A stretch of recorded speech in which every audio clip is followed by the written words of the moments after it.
Hi friend, welcome to my channel science या IQ. और आज हम जो शुरू करने वाले हैं वो है chapter 2 Shri Ram IAS economy हमने स्टार्ट कर दी है और इसका लेक्चर 1 ऑलरेडी अपलोडेड है, तो आप प्लीज जाके उसको देखिए यूट्यूब पर। ओके, तो chapter number 2 is economic growth and measures. ठीक है, अब ये जो चैप्टर है जो हम पढ़ने वाले हैं ये बताता है कि इकोनॉमिक ग्रोथ जो है उसको हम कैसे मेजर कर सकते हैं। Alright, okay, so here we go guys. So यहाँ पे फॉर्मिडेबल बेनिफिट्स है इकोनॉमिक ग्रोथ की। ठीक है, अब जो आता है पहला जो बेनिफिट आता है इकोनॉमिक ग्रोथ का वो है कि वो वेल्थ को क्रिएट करने में मदद करता है। किसको क्रिएट करने में मदद करता है? वेल्थ को। ये जॉब्स को क्रिएट करने में मदद करता है। अगर एक कंट्री है, एक कंट्री की इकोनॉमिक ग्रोथ हो रही है तो वो जाहिर सी बात है जॉब्स भी क्रिएट करेगा।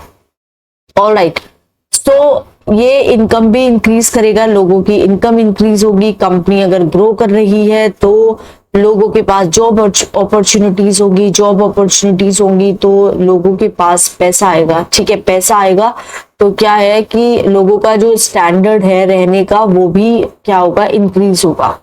Alright guys, okay, so next is that government has more tax revenues, fiscal dividend. अब यहाँ पे क्या है कि सरकार के पास ज्यादा टैक्स रिवेन्यूज होगा।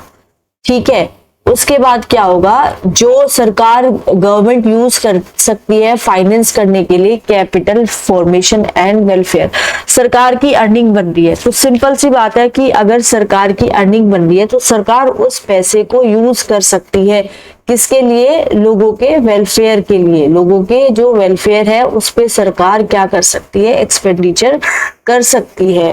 फॉर एग्जाम्पल फ्लैगशिप प्रोग्राम्स है जैसे गवर्नमेंट के, जैसे प्रधानमंत्री आवास योजना है, ग्रामीण प्रधानमंत्री आवास योजना जो कि ग्रामीण लेवल पे है। उसके बाद है प्रधानमंत्री उज्ज्वला योजना, फिर है आपका दीन दयाल उपाध्याय ग्राम ज्योति योजना, उसके बाद है प्रधानमंत्री ग्राम सड़क योजना, आयुष्मान भारत एंड सौभाग्य। एक डायरेक्ट रिजल्ट है टैक्स ब्यूएंसी की। सरकार की अर्निंग ज्यादा होगी तो सरकार वेलफेयर पे काम करेगी। ठीक है, it sets a positive spiral. ये क्या सेट करता है? पॉजिटिव स्पाइरल को सेट करेगा। ठीक है, पॉजिटिव स्पाइरल जब सेट होगा तो यहाँ पे राइजिंग डिमांड एनकरेजिंग इन्वेस्टमेंट इन new capital machinery.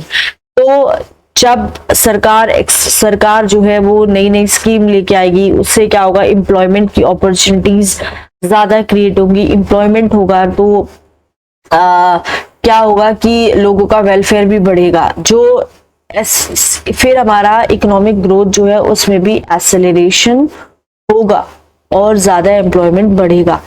Side effects क्या होंगे? इनइक्वालिटीज होगी। इनइक्वालिटीज का जो एक क्या बोलते हैं, इनइक्वालिटी जो है उस वो ब्रॉड हो जाएगी। ठीक है, एनवायरनमेंट का भी डिग्रेडेशन होगा क्योंकि लोग यहाँ पे जब नई नई फैक्ट्री सेटअप करेंगे, ठीक है, जब नई नई टेक्नोलॉजिकल एडवांसेस होंगी किसी भी कंट्री में तो जाहिर सी बात है कि यहाँ पे जो आपके एनवायरनमेंट का डिग्रेडेशन है वो होना स्टार्ट हो जाएगा। ठीक है, डिग्रेडेशन स्टार्ट होगा।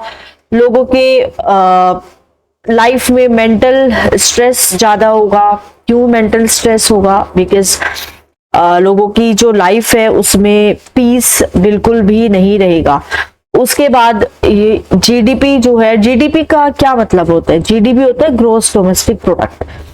तो जीडीपी ग्रोस डोमेस्टिक प्रोडक्ट होता है तो हमें क्या पता चलता है जीडीपी से?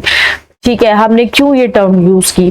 Total market value of all finance goods and services produce with in a country in a given period of time. For example अगर हम जीडीपी कैलकुलेट करते हैं तो जीडीपी का मतलब होता है ग्रोस डोमेस्टिक प्रोडक्ट, जिसका मतलब होता है टोटल वैल्यू किसकी? सारी सर्विसेज की, all final goods and services. Final की बात कर रहे हैं हम, फाइनल गुड्स एंड सर्विसेज जो प्रोड्यूस होते हैं कहाँ पे? एक कंट्री की बाउंड्री में और एक पर्टिकुलर टाइम पीरियड के दौरान। अब ऐसा नहीं है कि हम जीडीपी कैलकुलेट कर रहे हैं इस साल की नेक्स्ट साल में, नहीं, 2023 की अगर हमें कैलकुलेट करनी है तो हमें वही ईयर कंसिडर करना पड़ेगा। ओके, सो यूजुअली एक कैलेंडर और फाइनेंशियल ईयर और फ्रैक्शन लाइक अ क्वार्टर, कुछ भी हम कैलकुलेट कर सकते हैं जीडीपी को एक पूरे फाइनेंशियल ईयर के लिए कैलकुलेट करने के, ठीक है, या फिर एक क्वार्टर जो टाइम पीरियड है उसके लिए भी हम कैलकुलेट कर सकते हैं। ओके, सो नेक्स्ट जो हम पढ़ेंगे वो है business cycles, slow down, recession, great recession and depression. In terms का मतलब पढ़ेंगे, टर्म्स का मतलब होता क्या है, हमें क्यों पढ़ना है, क्यों जरूरी है हमारे लिए पढ़ना। इकोनॉमिक ग्रोथ साइक्लिकल है, साइक्लिकल है हमारी इकोनॉमिक ग्रोथ, क्योंकि यहाँ पे पीरियड्स होते हैं एक्सपेंशन के एंड स्टैग्नेशन के या डिक्लाइन के एंड ग्रोथ रिज्यूम्स। यहाँ पे क्या होता है कि जो हमारी इकोनॉमिक ग्रोथ है वो इसलिए साइकिल कहा गया है क्योंकि एक पीरियड में कभी यहाँ पे एडवांसेस होंगे, है ना, तो दूसरे पीरियड पे यहाँ पे होंगे कभी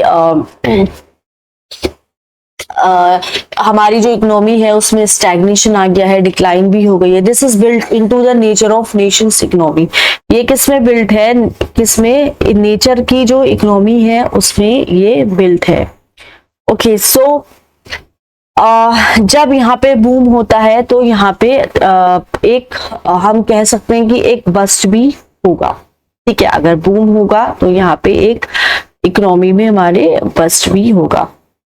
ऑलराइट, अब यहाँ पे क्या है, जब बूम होता है तो उसमें ज्यादा प्रोड्यूस होता है due to the economies of scale which makes supplies cheaper when produced in bulk.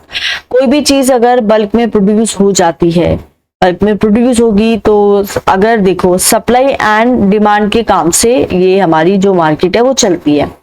Supply अगर कम है, सप्लाई अगर कम है और डिमांड ज्यादा है तो जो हमारे प्रोडक्ट्स के जो भी प्राइसेस है वो क्या हो जाते हैं, बढ़ जाते हैं, क्योंकि सप्लाई कम है और डिमांड ज्यादा है। और अगर डिमांड कम है और सप्लाई ज्यादा है तो ऑटोमेटिकली जो प्राइसेस होते हैं वो हमारे क्या हो जाते हैं, कम हो जाते हैं, ठीक है। तो सप्लाई एंड डिमांड जो है वो तय करता है कि एक जो कमोडिटी है उसके प्राइसेस बढ़ने वाले हैं या फिर घटने वाले हैं। Okay, so it may happen that commodity prices could rise causing inflation. अब यहाँ पे जब एक जो कमोडिटी है, प्रोडक्ट है, उसके प्राइसेस अगर राइज करेंगे तो क्या होगा, इन्फ्लेशन आएगा। इन्फ्लेशन का मतलब होता है महंगाई, ठीक है, महंगाई आ गई है और उसके बाद जब महंगाई आ गई है तो डिमांड भी कम होगी and so there is a slowdown. Banking crisis, bad loans and non recovery can take place when economic expansion comes to a hold. जैसे कि बैड लोन्स हो गया है, ठीक है, बैंकिंग क्राइसिस आ गई है, नॉन रिकवरी आ गई है लोन की। Alternating periods of growth and slowdown in economic activities is called a business cycle। तो ये क्या है, alternating periods है जिसमें क्या होता है कि स्लो डाउन होता है इकोनॉमिक एक्टिविटी में, उसको हम बिजनेस साइकिल बोलते हैं। जब slowdown leads to negative growth it is called recession और डी ग्रोथ। जब स्लो डाउन से क्या होता है, हमारा एक मतलब नेगेटिव ग्रोथ आती है तो उसको हम क्या बोलते हैं, रिसेशन या फिर डी ग्रोथ कहते हैं। जब एक इकोनॉमी स्लो डाउन होती है to a level where it starts to produce less than what it produced. हमारी एक इकोनॉमी है, ठीक है, इकोनॉमी जब इस लेवल तक स्लो डाउन हो जाती है where it starts to produce less than what it produced, जहां पे ये स्टार्ट करना उससे कम स्टार्ट करती है प्रोड्यूस करना, जितना वो प्रोड्यूस कर सकती है लेकिन उससे कम प्रोड्यूस करती है, तो ये होता है रिसेशन का पीरियड। कि इकोनॉमी अच्छा खासा प्रोड्यूस कर सकती है लेकिन वो प्रोड्यूस नहीं कर पाती, इट में भी कोल्ड कॉन्ट्रैक्शन और डी ग्रोथ। उसको हम कॉन्ट्रैक्शन भी बोलते हैं या फिर हम इसको डी ग्रोथ भी बोल सकते हैं।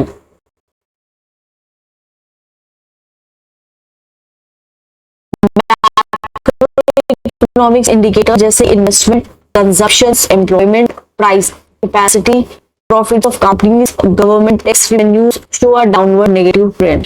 वो एक दिखाएंगे क्या, एक ट्रेंड डाउनवर्ड नेगेटिव ट्रेंड, ये क्या है, ये दिखाते हैं हमें। ओके, टेक्निकली रिसेशन का मतलब होता है कि जब इकोनॉमी स्लो डाउन होती है उसको हम बोलते हैं रिसेशन। रिसेशन कब होता है, जब when in 2 successive quarters economic production is less than the same 2 quarters in the previous year. जब हमारा जो इकोनॉमिक प्रोडक्शन है वो less than the same 2 quarters, जो 2 सेम क्वार्टर्स है प्रीवियस ईयर के, उससे कम अगर हुआ है तो रिसेशन होता है। वो बहुत सारे इवेंट से हो सकता है, जैसे कि फाइनेंशियल क्राइसिस आ गई है, ठीक है, एक्सटर्नल ट्रेड शॉक है जहां पे प्राइसेस जो है कमोडिटीज के वो बढ़ जाते हैं, फॉर एग्जांपल ऑयल, या फिर फिजिकल सप्लाईज क्रैश हो जाती है, जैसे फूड ग्रेन प्रोडक्शंस फॉल होता है सक्सेसिव ड्रॉट की वजह से। Really a pandemic can cause a global recession as कोविड-19 did starting in 2020. Okay, so government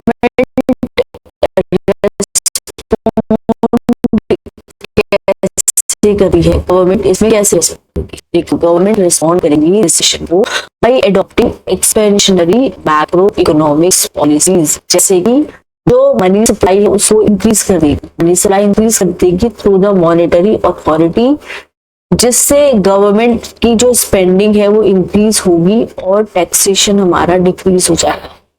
एक रिसेशन जब होता है तो यहाँ पे करेक्टिव मेजर्स के साथ वो एंड हो सकता है, जो सरकार लेती है और मार्केट भी लेती है। अगर ये एंड नहीं होता और रिलैप्स करता है किसी भी रीजन से, वो रीजन एक्सटर्नल भी हो सकता है, इंटरनल भी हो सकता है, शॉक्स या फिर इनेबिलिटी जो है गवर्नमेंट की इन्वेस्ट करने के लिए to lift the economy out of the recession, इसको बोलते हैं डबल डिप रिसेशन। इतना रिसेशन हो गया कि सरकार भी अब यहाँ पे कुछ हेल्प नहीं कर पा रही है, इन्वेस्टमेंट करके उसको लिफ्ट नहीं कर पा रही है।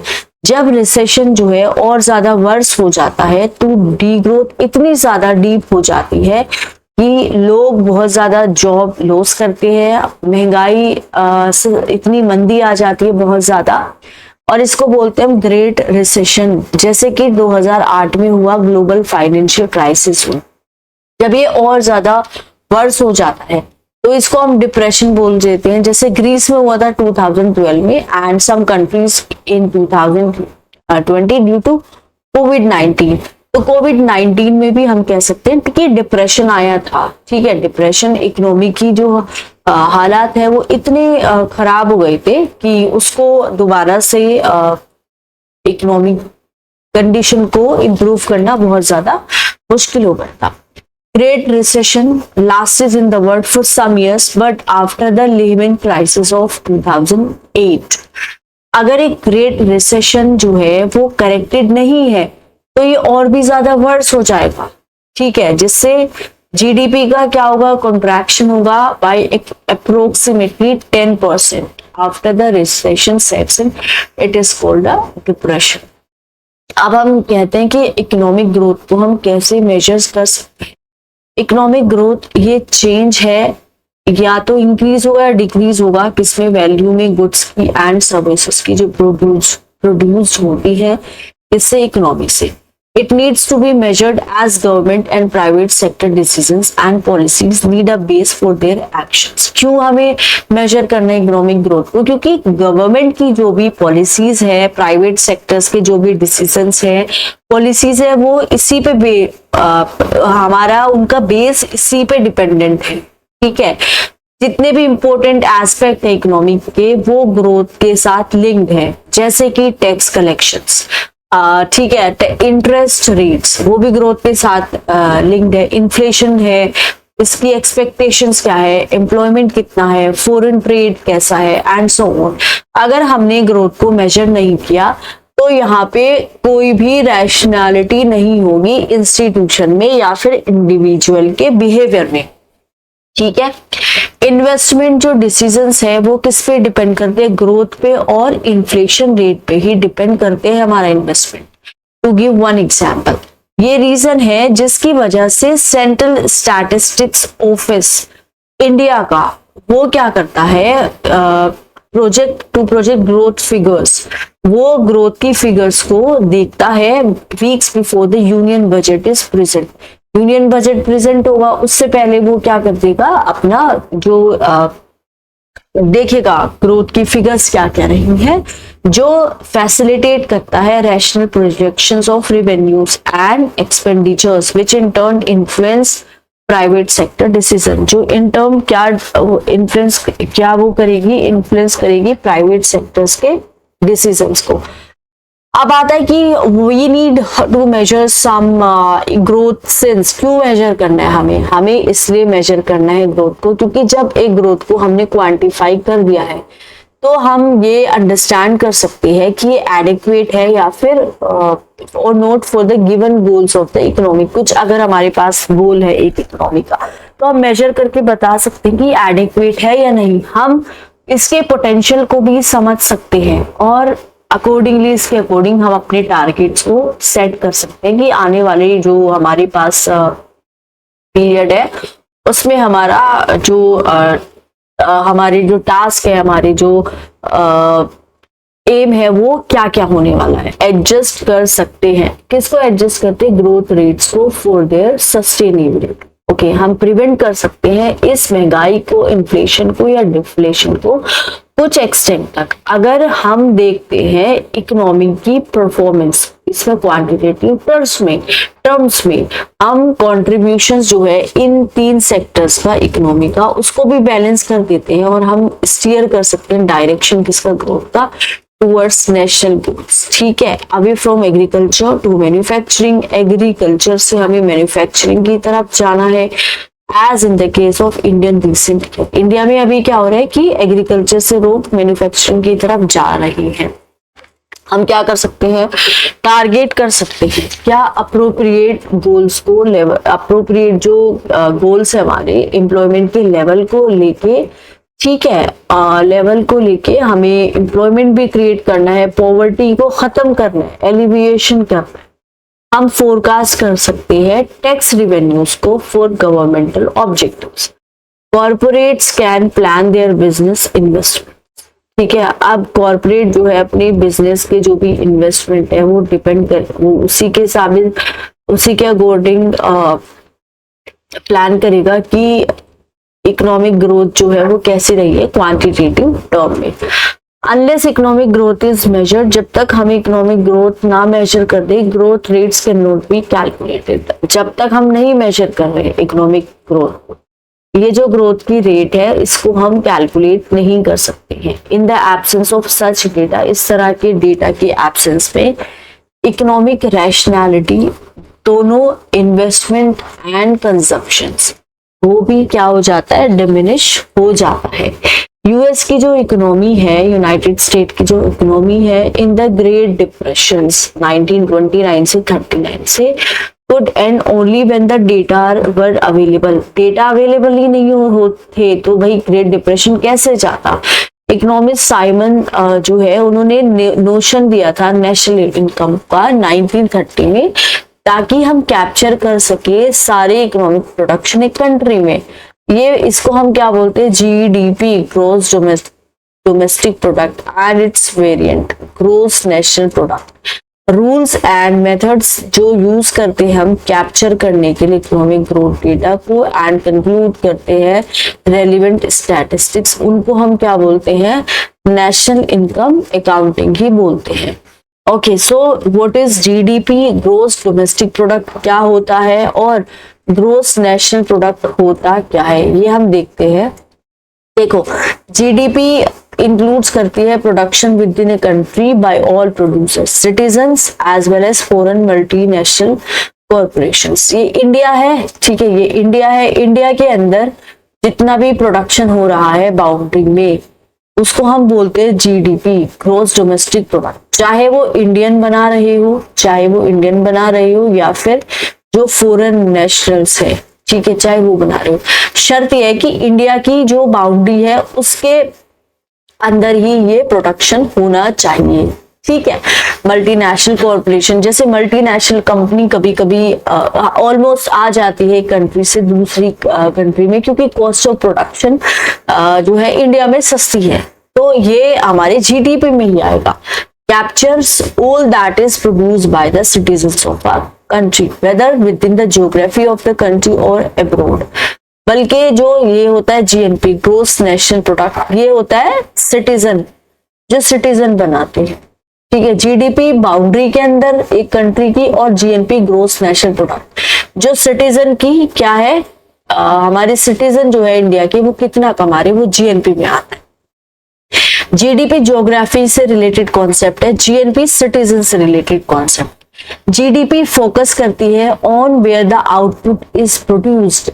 जीडीपी फोकस करती है ऑन जहां पे आउटपुट कहां पे प्रोड्यूस होता है, जबकि जीएनपी शो करती है कि ये किसने प्रोड्यूस किया, ठीक है, ये किसने प्रोड्यूस किया, जीएनपी सिटीजन ने प्रोड्यूस किया।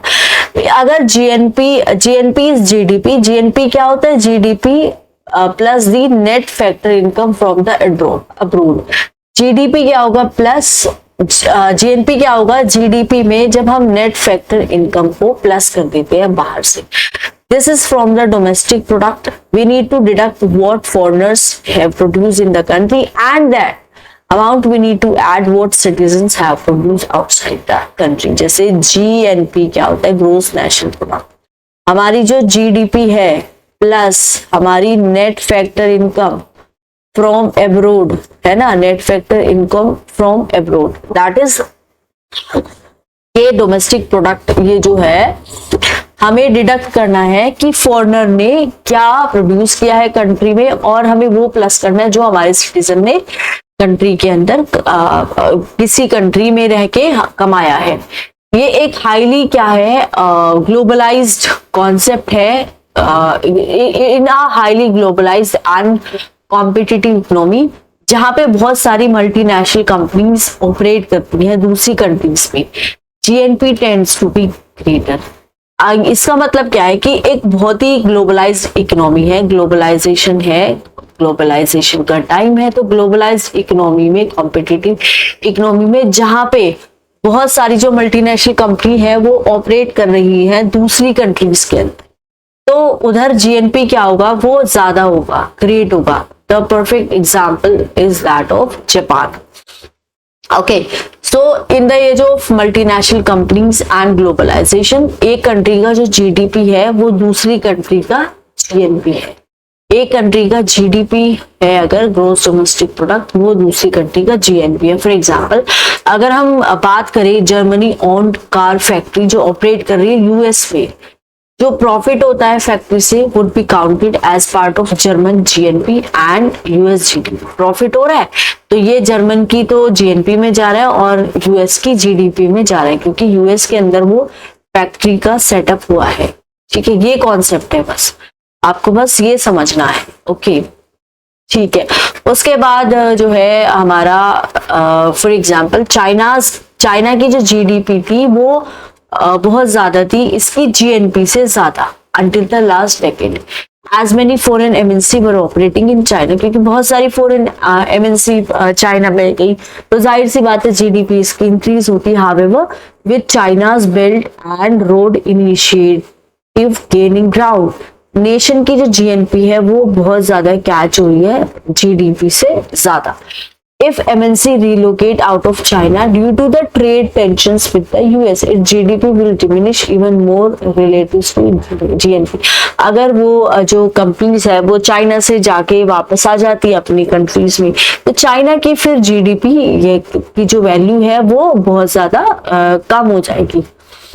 ओके, नेक्स्ट इज दैट एक क्लोज इकोनॉमी की बात करें, जीडीपी उसमें ज्यादा होती है as for example India till it opened up in 1991। हमारी जो इकोनॉमी है वो 1991 में क्या हुई थी, ओपन अप हुई थी, जब कुछ रूल्स आए थे, कुछ पॉलिसीज आई थी जिससे हमारी जो इकोनॉमी है उसको ओपन कर दिया था डिफरेंट कंट्रीज की इकोनॉमी के लिए।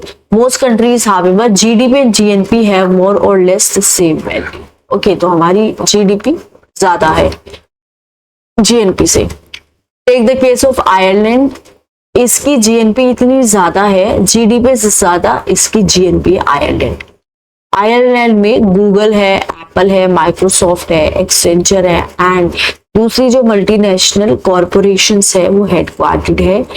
किसकी वजह से? टैक्स एडवांटेजेस की वजह से। They get as corporate tax rates are very low, यहाँ पे बहुत कम है। कॉर्पोरेट टैक्स लो जो है वो हमारे भैया यहाँ पे बहुत कम है।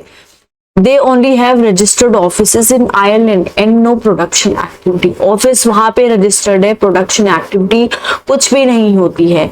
हायर जो जीएनपी की वैल्यूज है however is illusory as these companies are in reality non Irish है because वहां पे सिर्फ रजिस्ट्रेशन कर दिया है, ठीक है।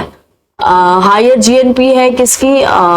इसकी भाई आपकी आयरलैंड की। इल्यूजन ही है एक तरह का, है ना, रियलिटी तो है नहीं क्योंकि ये कंपनीज जो है वो आयरलैंड की तो है नहीं। आयरलैंड इज टैक्स हेवन, दस ये अट्रैक्ट करता है कंपनीज को कि वो रजिस्टर कर ले there rather than giving them the ecosystem for production and innovation as China did since 1980। ये जो है सिर्फ टैक्स फ्री है तो टैक्स में थोड़े से रिलैक्सेशन मिल जाता है, इस वजह से कंपनीज वहां की तरफ अट्रैक्ट हो रही है। वरना तो अगर हम मैन्युफैक्चरिंग की बात करें तो मैन्युफैक्चरिंग कंपनी सबसे ज्यादा हमारी चाइना में है। इंडिया की जो जीडीपी है वो is little more than it's GNP, GNP से थोड़ी सी हाई है।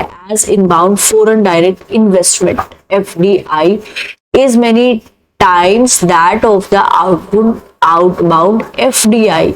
इंडिया की जो मल्टीनेशनल कंपनी है वो प्रोड्यूस करती है far less in foreign countries than what foreign MNC produce in India, ठीक है। इंडिया की जो मल्टीनेशनल कंपनी है वो बहुत कम प्रोड्यूस करती है दूसरी कंट्री में, लेकिन अगर दूसरी कंट्री इंडिया में आ जाए एमएनसी तो वो ज्यादा प्रोड्यूस करती है। यहाँ पे रेमिटेंसेस है from abroad sent by Indians working across the world. India के जो लोग हैं जो वापस काम करते हैं दूसरी कंट्रीज में वो रेमिटेंसेस भेज देते हैं, ठीक है, अपनी सैलरीज वगैरह जिससे वो ट्रांसफर करते हैं तो वो करेंसी फिर हमारी कन्वर्ट हो जाती है इंडिया की करेंसी में। तो ये $69 बिलियन था 2017 में, बट अब ये जो ज्यादा आउट नंबर हो गया by the outflows on a variety of account such as interest payments, royalty on technology and so on. ये नंबर बढ़ गया है क्योंकि ज्यादा लोग बाहर जा रहे हैं, तो वहां पे क्या कर रहे हैं वो लोग अर्निंग कर रहे हैं उस कंट्री में। Okay, GDP versus GNP. Analyst जो है वो ये कहते हैं जीडीपी जो है वो एक बेटर मेजर है जीएनपी से ज्यादा। रीजन ये है कि जीडीपी एक डोमेस्टिक प्रोडक्शन जहां पे एम्प्लॉयमेंट बनता है, इन्फ्लेशन को हम मॉडरेट कर सकते हैं, टैक्स रेवेन्यूज को हम यील्ड कर सकते हैं, जबकि जहां पे एक्सपोर्ट हेल्प करता है फॉरेन एक्सचेंज रिजर्व में। जीएनपी जो है वो इसके भी एडवांटेजेस होते हैं। इंडिया एक बिग बेनिफिशियरी है इसके, including remittances from abroad, abroad से पैसा आ जाता है, acquisition of foreign companies, investment abroad to tap on foreign opportunities, ठीक है, and so on. However the consensus is that former is of greater value than of latter for the reason side. तो ज्यादा value किसके? GDP की ही है, gross domestic product की ही value ज्यादा है। अब ये एक चार्ट बताया है ग्रोस वैल्यू एडेड 2018 से 19 rupees in crore. Primary sector agriculture, forestry, fishing, mining, secondary manufacturing, electricity, gas, construction, tertiary sector, then trade, hotels and etcetera, ये सब। ओके, सो हम आते हैं फिर बाद में नेक्स्ट टॉपिक पे जो कि है हमारा ग्रोस वैल्यू एडेड क्या होता है, what is GVA, what exactly is GVA and what do we understand by this, क्यों कैलकुलेट करते हैं। ग्रोस वैल्यू एडेड वो होती है जिसे जीडीपी में से हम जब टैक्सेस हटा देंगे, जीडीपी में से हमने टैक्सेस तो हटा दिया है क्योंकि टैक्सेस भी तो हम दे रहे हैं, तो वो हमारा हो गया जीबीए। टैक्सेस तो हमारी वो नहीं हुई भाई, इनकम थोड़ी ना हुई टैक्सेस, ठीक है। ये हमें क्या देता है? ज्यादा ट्रुथफुल मेजर्स देता है एक इकोनॉमिक प्रोडक्ट का और रेट किसका ग्रोथ का, as indirect tax collected on a commodity is in no way a contribution to the growth of economy. अगर हम टैक्स कलेक्ट करते हैं इनडायरेक्ट टैक्स, तो वो टैक्स इकोनॉमी की ग्रोथ में कहीं भी हेल्प नहीं करता है। एक कमोडिटी का जो भी प्राइस है उसको हम बेसिक प्राइस बोलते हैं once its indirect taxes are deducted. इसके जो टैक्सेस है वो हम खत्म कर देते हैं, तो बेसिक प्राइस है फ्रॉम इट्स मार्केट प्राइस। ठीक है, मार्केट प्राइस है, मार्केट प्राइस से हमने बेसिक प्राइस को हटा दिया, बेसिक टैक्सेस को हमने क्या कर दिया है, इनडायरेक्ट टैक्सेस को हटा दिया है, तो ये बेसिक प्राइस हुआ। ओके जब बेसिक प्राइस जो है सारे गुड्स के सर्विसेज के produced are added up, it gives a gross value added. याद रखो जीवीए जो है, जिसमें जीवीए जीडीपी माइनस टैक्सेस होता है। ठीक है, हमने टैक्सेस यहाँ पे हटा दिए हैं। GVA help us determine GDP tax link के, जीडीपी माइनस टैक्स लिंक। अगर जीडीपी ग्रोथ जो is not the same as a GVA, ठीक है, जीडीपी की ग्रोथ सेम नहीं है जीवीए की तरह, तो डिस्क्रिपेंसी होगी बाय टैक्स ब्यूएंसी। अगर जो हमारी आउटपुट ग्रोथ है and tax buoyancy is not commensurate, it may mean one of the following. इसका मतलब होता है कि या तो यहाँ पे कि कुछ ऐसा है, okay, it may mean one of the following. अब हमें कैसे एस्टिमेट करना है जीडीपी को? देखो बहुत सारे डिफरेंट वेज है जिसमें हम कैलकुलेट कर सकते हैं किसको, जीडीपी को हम कैलकुलेट कर सकते हैं, बहुत सारे तरीके हैं। ओके तो आउटपुट अप्रोच जो है adds the market value of final goods and services. Output approach क्या ऐड करती है, मार्केट वैल्यू इसकी, फाइनल गुड्स की और सर्विसेज की। उसके बाद आता है एक्सपेंडिचर। एक्सपेंडिचर अप्रोच एड्स करता है कंजप्शंस को, इन्वेस्टमेंट को, गवर्नमेंट एक्सपेंडिचर्स को और नेट एक्सपोर्ट्स को, जैसे export minus imports. Okay income approach add करता है what factors earn like wages, profits, rents and so. Okay so अब हम आते हैं 3 मेथड पे जो यील्ड करता है same result, because the total expenditure on goods and services must by definition be equal। जो टोटल एक्सपेंडिचर जो हमने किया है गुड्स एंड सर्विसेज पे, वो डेफिनेशन के हिसाब से क्या होना चाहिए, इक्वल होना चाहिए value of the goods and services produced. ठीक है, टोटल जो हमने किया है एक्सपेंडिचर किस पे, गुड्स एंड सर्विसेज पे, जितना हमने उसको एक्सपेंडिचर करके उसको प्रोड्यूस किया है वो किसके बराबर होना चाहिए, total income paid to the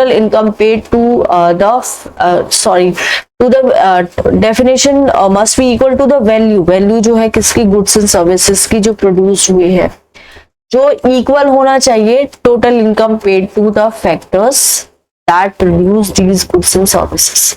In reality, there will be minor differences in the result obtained from the various methods. This is because some goods in the inventory have been produced and therefore included in GDP, but not yet sold.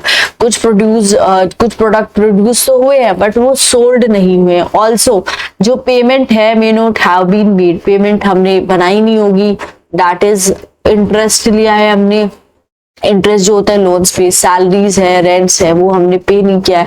तो जो value है goods and services की produce is arrive at, but it does not match the income और expenditure. Income जो है expenditure उस पे ये मैच नहीं कर रही है। Inventory is a detail list of all the items in a stock. Detail list है सारे आइटम्स का स्टॉक का। जीडीपी कंसिडर करता है केवल मार्केटेड गुड्स।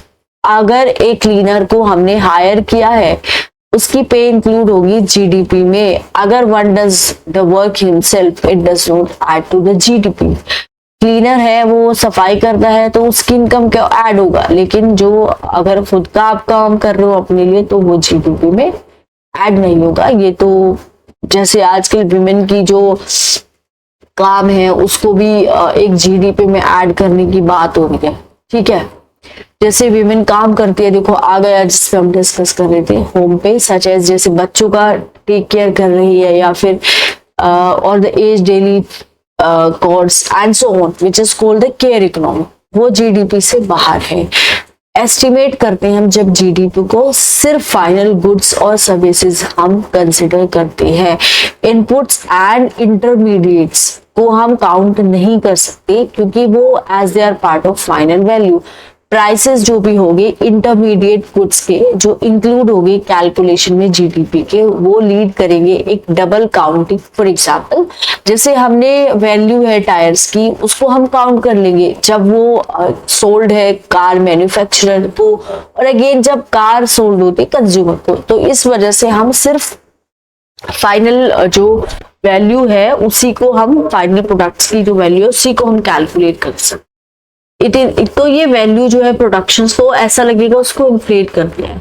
कुछ गुड्स यूज करते हैं हम इनपुट्स की तरह भी और फाइनल गुड्स की तरह भी। कार के जो टायर्स है sold to a car manufacturer are intermediate input goods, same tyre sold to a consumer would be final goods. जैसे कि कार अगर कोई इंसान अपनी कार के लिए खरीद रहा है तो फाइनल गुड्स की तरह होगा, और अगर हम कार मैन्युफैक्चरर को वो चीज सेल कर रहे हैं तो वो एक इंटरमीडिएट गुड्स की तरह कैलकुलेट होगा। ओके, सो हम जब कैलकुलेट करते हैं जीडीपी में, only new produce goods are counted. नए जो गुड्स प्रोड्यूस है सिर्फ वही काउंट कर रहे हैं। ट्रांजैक्शन होगा एग्जिस्टिंग गुड्स में, जैसे सेकेंड हैंड कार्स और हाउसेस, वो हम इंक्लूड नहीं करेंगे as these do not involve the production of new goods. और एक इंपॉर्टेंट चीज है कि हम सिर्फ न्यू गुड्स का प्रोडक्शन जो कर रहे हैं। ओके,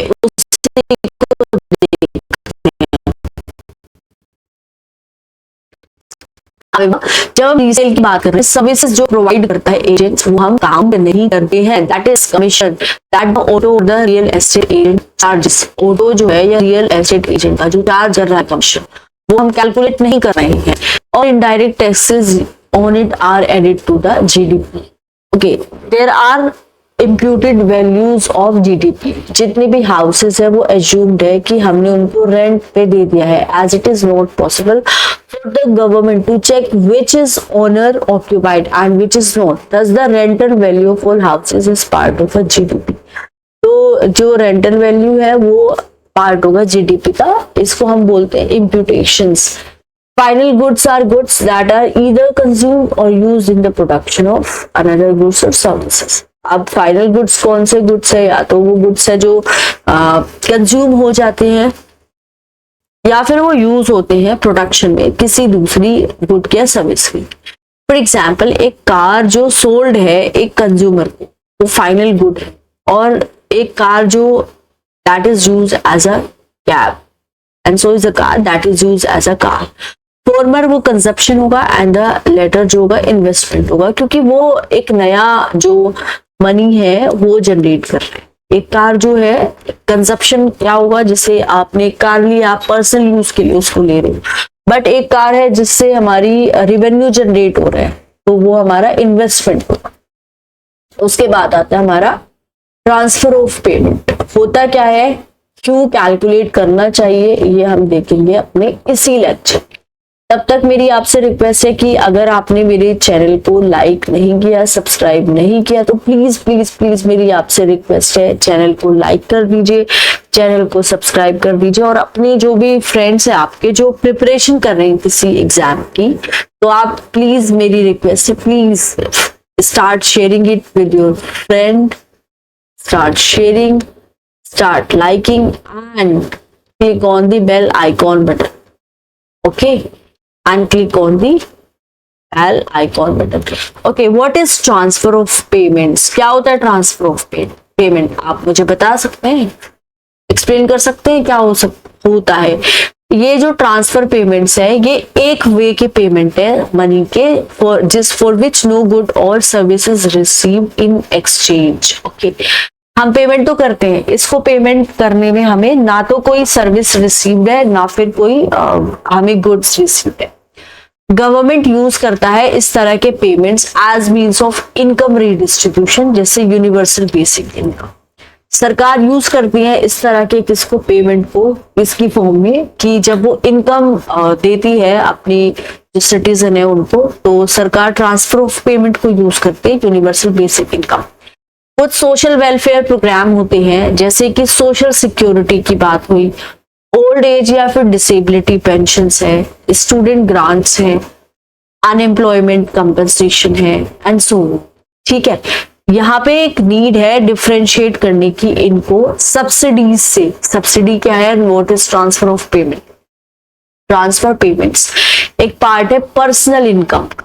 ठीक है, सब्सिडीज जो पेड करते हैं एक्सपोर्टर्स को दी जाती है, फार्मर्स को दी जाती है, मैन्युफैक्चरर्स को दी जाती है, इसको हम ट्रांसफर पेमेंट्स नहीं कंसिडर करते because they are link to commodity transaction. ये एक कॉमोडिटी ट्रांजेक्शन के साथ है, बट ट्रांसफर ये जो आपकी है वन सेकेंड, ट्रांसफर पेमेंट्स जो है वो सब्सिडी के साथ लिंक्ड नहीं है। ओके, नेक्स्ट आता है हमारा ट्रांसफर पेमेंट्स में भी कंडीशनल, जैसे कैश ट्रांसफर है या फिर अनकंडीशनल भी हो सकती है। कैश ट्रांसफर जैसे यूनिवर्सल बेसिक इनकम, एक स्कीम आई है जिसको बोलते हैं हम इंदिरा गांधी मैत्रीवा सहयोग योजना। ये गवर्नमेंट ऑफ इंडिया प्रोवाइड करता है फाइनेंशियल एड प्रेग्नेंट विमेन को, जो जिनकी डिलीवरी हॉस्पिटल्स में होती है, उनको ये एड दी जाती है। Aid is also meant to help with the child's vaccination as well as nutrition foods. ये है कि चाइल्ड जो है वो न्यूट्रिशन ले सके। मनी को क्या किया जाता है? डायरेक्टली ट्रांसफर किया जाता है। तो मनी को कहाँ पे ट्रांसफर किया जाता है? डायरेक्टली फीमेल के बैंक अकाउंट में उस मनी को ट्रांसफर किया जाता है, ताकि जो एक लेडी है वो पूरा बेनिफिट इससे ले सके। ओके, स्कीम में क्यों ऐसा होता है? क्योंकि हमें एनकरेज करना है इंस्टीट्यूशनल डिलीवरीज को, ताकि मैटरनल और इन्फेंट मोर्टेलिटी को हम कम कर सकें। IGMSY एक ट्रांसफर पेमेंट है। It is a conditional cash transfer. प्रधानमंत्री उज्ज्वला योजना हेल्प करता है सेलेक्ट करने में बेनिफिशियरीज को access stoves free and LPG cylinders भी सब्सिडाइज प्राइस पे दिए जाते हैं प्रधानमंत्री उज्ज्वला योजना पे। ये एक सब्सिडी है and it is not a transfer. तो यहाँ पे क्या हो रहा है कि हम कमोडिटी के साथ ये लिंक्ड है, तो हम इसको क्या बोलते हैं? सब्सिडी बोलते हैं, ना कि एक ट्रांसफर ऑफ पेमेंट।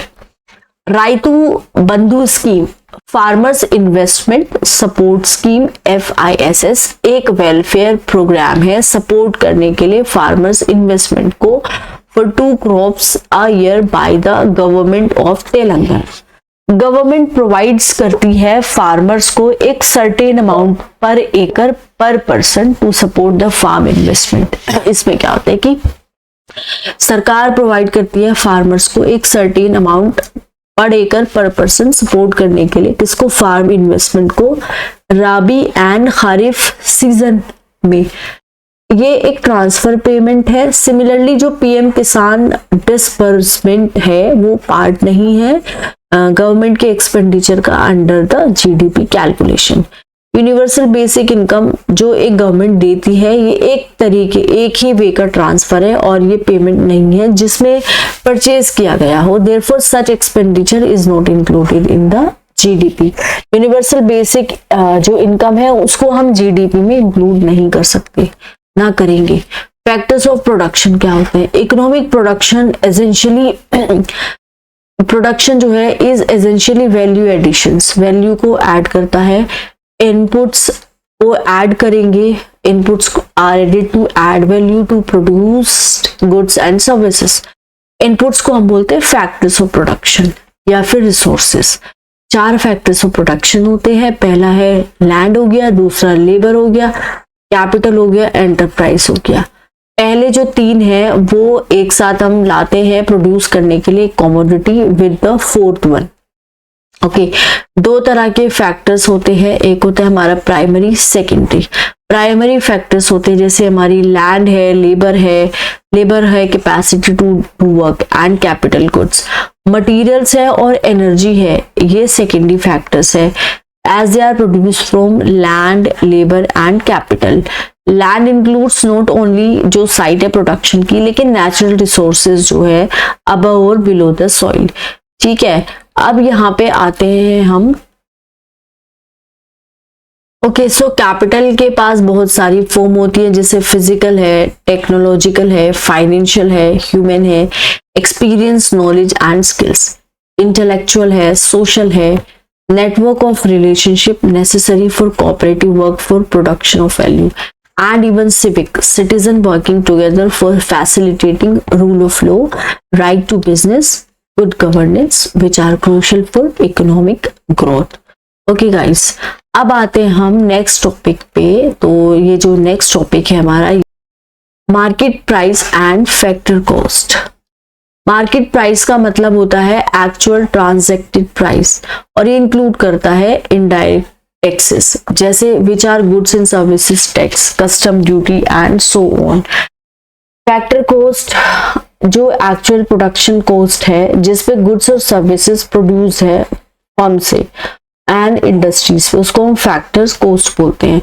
ये कॉस्ट है of all the factors of production, जैसे लैंड है, लेबर है, कैपिटल है, इन पे कितना हमें पैसा हमने खर्च करके कुछ प्रोडक्ट को बनाया है। इसका मतलब है कि जैसे रेंट हमने दिया है लैंड का, जो रिसोर्सेज है उसकी cost that the land supports, interest on capital that is used to buy various inputs, and labour which has to be paid wages. ठीक है, ये आता है हमारा factor cost. Refer to the price arrived at after deducting indirect taxes from the market price. अब ये जो factor cost है, तो फैक्टर कॉस्ट हो गया, उसके बाद हमने जब उससे जो टैक्सेस वगैरह लगे हैं उसको हमने डिडक्ट कर दिया है मार्केट प्राइस से, and adding to the resulting number of government subsidies if any.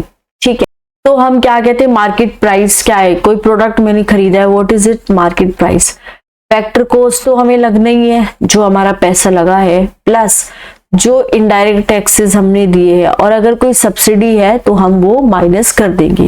ठीक है, तो ये हमारा होता है एमपी। कितना फैक्टर कॉस्ट लगा है, इतना उस पे इनडायरेक्ट टैक्सेस को हम प्लस कर देंगे। ठीक है, जो भी टैक्सेस हमने अपनी जेब से दिया है, फैक्टर कॉस्ट पे अपनी जेब से दिया, सब्सिडीज माइनस करेंगे क्योंकि ये हमने अपनी जेब से नहीं दिया है।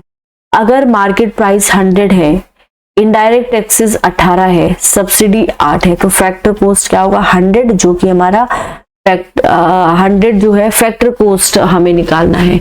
तो यहाँ पे हम मार्केट प्राइस की वैल्यू डाल देंगे, फिर इसमें से हम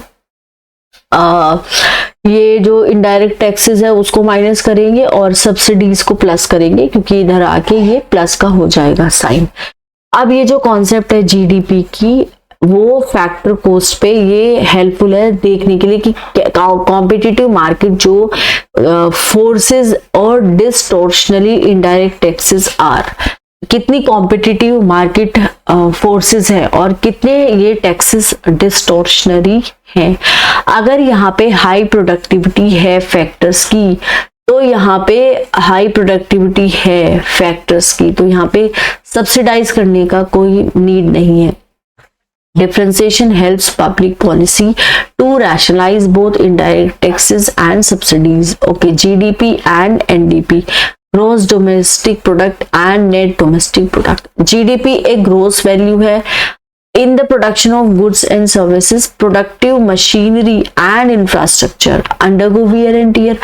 तो जब हम कुछ भी प्रोडक्शन करते हैं गुड्स का, सर्विसेज का, तो क्या होता है कि प्रोडक्टिव मशीनरी जो है, इंफ्रास्ट्रक्चर है, टाइम के साथ साथ उसमें वियर एंड टियर हो जाता है। Monetary value can be attach to such depreciation, इसको बोलते हैं डिप्रिसिएशन। इसमें हम कुछ मॉनेटरी वैल्यू को हम असाइन कर सकते हैं इन पे। ठीक है, अगर डिप्रिसिएशन को हमने रिमूव कर दिया, कहाँ से, जीडीपी से, तो हमें जो मिलता है वो है एनडीपी। एनडीपी होता है हमारा नेशनल नेट डोमेस्टिक प्रोडक्ट।